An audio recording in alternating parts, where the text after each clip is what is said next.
në kuadër të 80 vjetorit të themelimit të Organizatës së Kombeve të Bashkuara. U zhvillua konferenca me titull Zëri i Lirisë, një aktivitet që mblodhi së bashku përfaqësues të shoqërisë civile, jurist, studiues dhe aktivist për të reflektuar mbi vlerat e lirisë, drejtësisë dhe të drejtave të njeriut. Të bashkuara dhe të gjithë institucionet ndërkombëtare për të drejtat. Konferenca u organizua nga shoqata Nexhat në Shqipëri dhe u shndërrua në një hapësirë dialogu e dëshmish ku u trajtuan çështje të rëndësishme që lidhen me dinjitetin njerëzor dhe të drejtat e individëve. Në këtë aktivitet morën pjesë avokat, kriminolog, përfaqësues të mediave, student dhe qytetar, të cilët ndanë përvojat e tyre dhe theksuan domosdoshmërinë e bashkëpunimit ndërkombëtar për mbrojtjen e lirive themelore.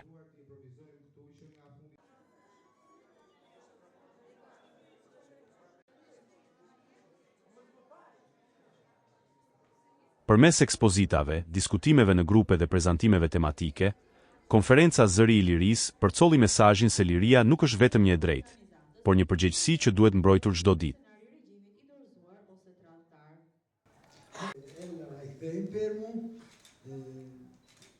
Unë do të shpjegoj se çfarë flet Kalili, kështu që le ta dëgjojmë zotin.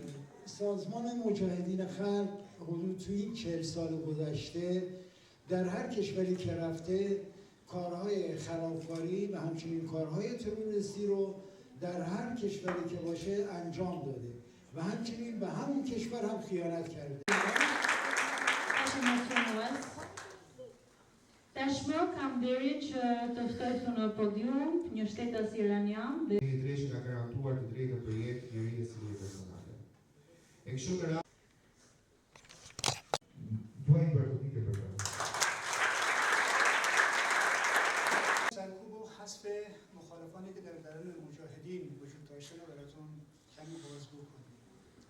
در داخل تشکیلات مخوف سازمان مجاهدین duhet të flasim dhe ta ngrëm zërin.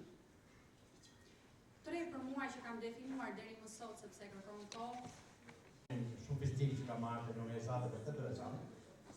Unë kam qenë përfititor i disa universitateve. Me përkujdese dhe me politika konkrete që garantojnë mbrojtjen e tyre.